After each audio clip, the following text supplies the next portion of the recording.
Kumpulan ajaran sesat, Sekte Habib Yaman.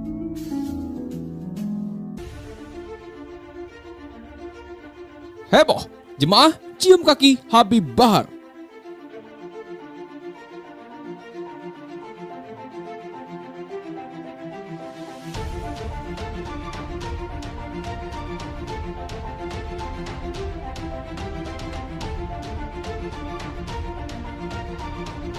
Sorotan publik. Dalam video singkat itu memperlihatkan sosok Habib Bahar bin Smith tengah duduk di atas sofa.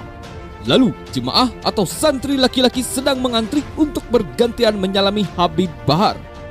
Para jemaah atau santri laki-laki yang mengenakan pakaian serba putih itu nampak berjalan berjongkok. Setelah di depan Habib Bahar, mereka pun menyalami tangan ulama berusia 36 tahun tersebut. Namun jemaah santri laki-laki itu ternyata tidak hanya menyalami maupun mencium tangan saja. Terdapat beberapa dari mereka yang kedapatan mencium kaki Habib Bahar. Sontak saja, viralnya video tersebut mendapat kecaman dari berbagai pihak. Tak sedikit dari mereka yang memberikan tanggapan menohok. Seperti sosok kontroversial Abu Janda. Dia menganggap Habib Bahar sampah peradaban. Miris, anak-anak dibiarkan cium kakinya, cetus Abu Janda. Pegiat media sosial Denny Siregar juga ikut angkat suara.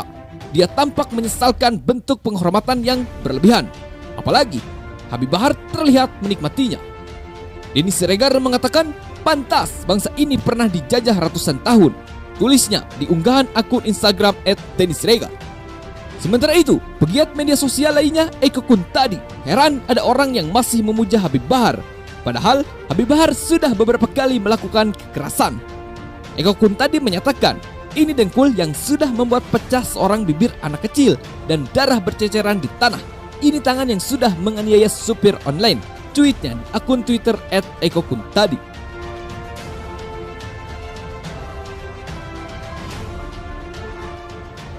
Lalu, bagaimana hukumnya mencium kaki ulama? Dalam pandangan Islam, apakah mereka dianggap salah atau benar?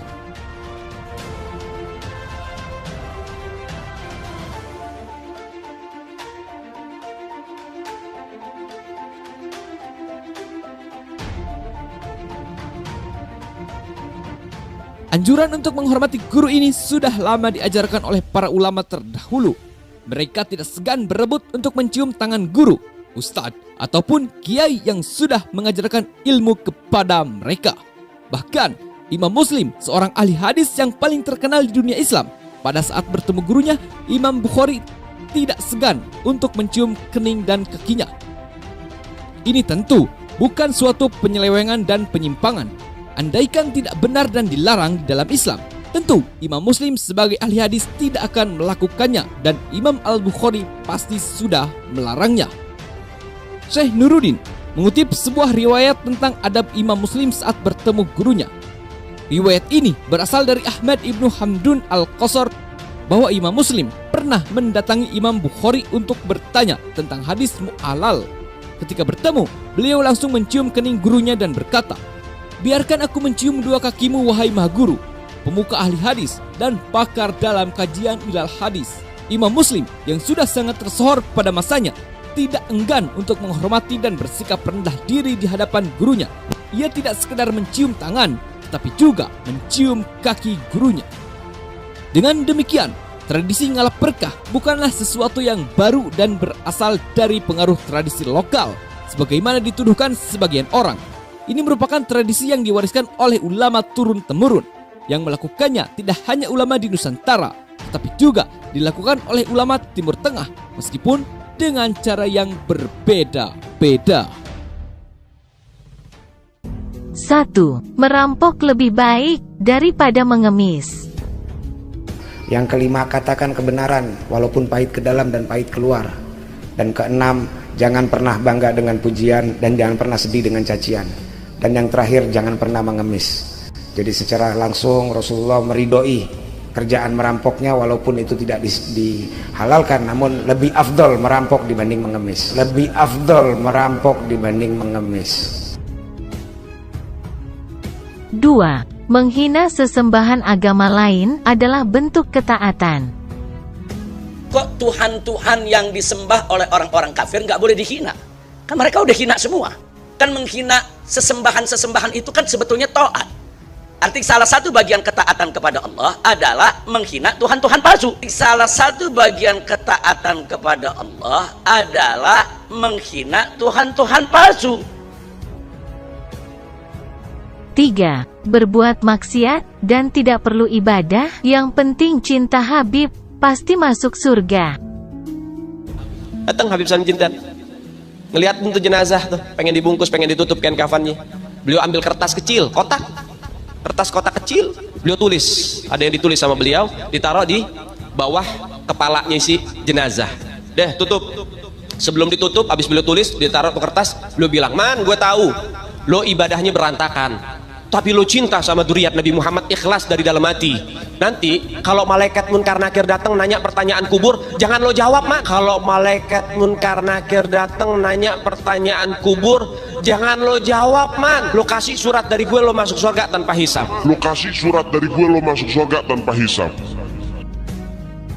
4. Seorang ibu haram bersikap berani kepada putra kandungnya. Yang bukan syarifah, hati-hati. Bebinian melahirkan itu cuman wadahnya aja. Besi anak, ini anak Habib ini, darah daging Rasulullah. Amun wani lawan anak ini karena dia berhak menjinjitnya, memarahinya, menyakitinya, tidak berhak. Itu cucu Rasulullah. 5. Syarat menjadi wali harus cinta Habib, dan derajat Muhibbin Habib sama derajatnya dengan wali. Untuk cinta kepada habaib dan menghormat para habaib tidak diperlukan dalil yang sahih, tapi dibutuhkan hati yang sahih. Syaratnya jadi wali itu harus cinta kepada habaib. Syaratnya jadi wali itu harus cinta kepada habaib. Dan mereka sudah berani membeda-bedakan. Oh ini Habib alim, oh ini kada. Oh ini Habib ini keras, ini lain Habib. Oh ini Habib lembut, wah ini Habib kok bongol, bongol, bongol. Jika ada di situ orang yang alim, yang hebat, santrinya banyak, pondoknya besar, organisasinya besar, apapun yang dia miliki besar, tapi dia tidak cinta kepada Ahlul Bait, maka dia cuman surah la hakikah, cuman gambaran, tidak ada hakikat di dalam dirinya. Kenapa? Karena dia tidak cinta. Dan hati-hati orang yang dekat dengan habaib, hati-hati. Ketika seseorang mengatakan kepada Sayyidil Habib Umar bin Hafiz, "Ya Habib, hada minal muhibbin Habib." Gal Habib, muhibbin, maafi muhibbin illa wali. Kata Habib Umar, tidak ada muhibbin itu kecuali dia seorang wali min auliyaillah. Pangkat kedudukan muhibbin itu wali, pangkat kedudukan muhibbin itu wali. 6. Pewaris Nabi bukan ulama, tapi pewaris Nabi sesungguhnya adalah Habib. Saya cucunya Nabi Muhammad, kamu wajib cinta sama saya. Bukan saya yang, tapi Al-Quran. Bukan saya yang, tapi Al-Quran. Cinta Allah, ikut Allah. Kenapa? Pewarisnya Rasulullah itu tetap nomor 1 sampai kapanpun anak turunnya Nabi Muhammad. Pewarisnya Rasulullah itu tetap nomor 1 sampai kapanpun anak turunnya Nabi Muhammad. 7. Mengikuti Al-Quran sesat jika tidak mengikuti Habib. Kalau bahasa sekarang, ini Nabi dan keluarganya, ulama itu pengawalnya. Karena itu, kau ngikuti pengawal, itu mereka mengawal keluarga Nabi. Ente ngikuti Al-Quran tapi nggak ngikuti habaib, keluarga Nabi SAW, Ahlul Bait Nabi, ente juga sesat. Hati-hati, kalau sudah mulai ada bughud, berarti kamu sudah meninggalkan satu daripada taqolain, dan kamu akan sesat, pasti akan sesat. 8. Menambahi rukun iman menjadi 7, yaitu iman kepada Habib. Orang yang sudah tidak percaya sama habaib, itu kafir, itu kafir, itu kafir. Adanya habaib, ente mau yakin ada atau tidak, maka seperti itu juga lah kadar keimanan kalian kepada Allah dan kepada Rasulullah. Biar tahu kamu, yang tidak percaya kepada habaib, ya kafir hukumnya. 9. Habib Fakih Mukodam lebih istimewa dari Nabi Muhammad karena bisa miraj bertemu Allah 70 kali sehari. Imam Faqihil Muqaddam ini, saudara-saudara, beliau adalah pemuka Ba'alawi, beliau adalah pemukanya para sayyid, beliau adalah pemukanya para syarif. Sayyidul Imam Faqihil Muqaddam, di dalam manaqib sejarah hidup beliau diceritakan bahwa Al-Imam Faqihil Muqaddam adalah orang-orang yang besar, beliau adalah orang-orang yang hebat. Bahkan diceritakan beliau pernah mi'raj, saudara-saudara, bertemu dengan Allah dalam satu hari 70 kali, saudara-saudara, bertemu dengan Allah dalam satu hari 70 kali, saudara-saudara. 10. Habib adalah kaum dengan ras paling mulia di dunia, sampai-sampai jika ada kiai yang menikahi Habibah, maka itu kiai tahi namanya. Baik apapun sukunya, yang berani menikahi Syarifah, beritahu kepada habaib setempat, ulama setempat, pun tak mampu, bel telefon kula. Anda lihat sekarang Syarifah yang tidak taat kepada Rasulullah, membuka aurat, sekarang sudah digandeng dengan orang lain. Kita berani mengentengkan Syarifah, bahkan berani mengawini Syarifah. Bagaimana ente mau dapat syafaat? Tubuhnya yang dari daging Rasulullah, dari Fatimah Zahra, sekarang sudah dinikmati orang lain. Sekarang sudah dinikmati orang lain.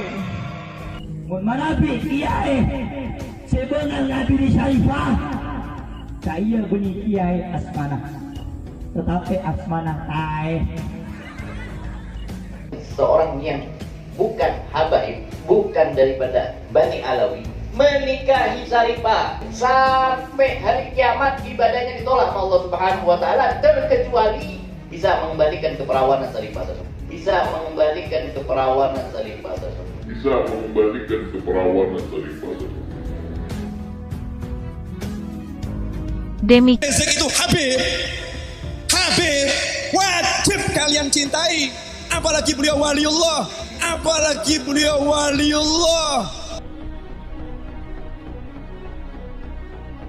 Ya Allah, maka bikin susah hidupnya, seretkan rezekinya, jangan berkahi nafkahnya, jangan sembuhkan penyakitnya, biar dapat penyakit yang belum ada obatnya, biar susah jalan hidupnya, biar dipecat dari tempat kerjaannya, biar ditinggal lari bininya, biar lakinya kawin lagi, biar anak-anaknya ngelawan sama dia, biar hidupnya tidak bahagia, nggak dapat anak keturunan yang solihin dan solehat, hidupnya hancur-hancuran, nggak ada berkah, susah tiap hari, sedih tiap hari, gundah gulana tiap hari.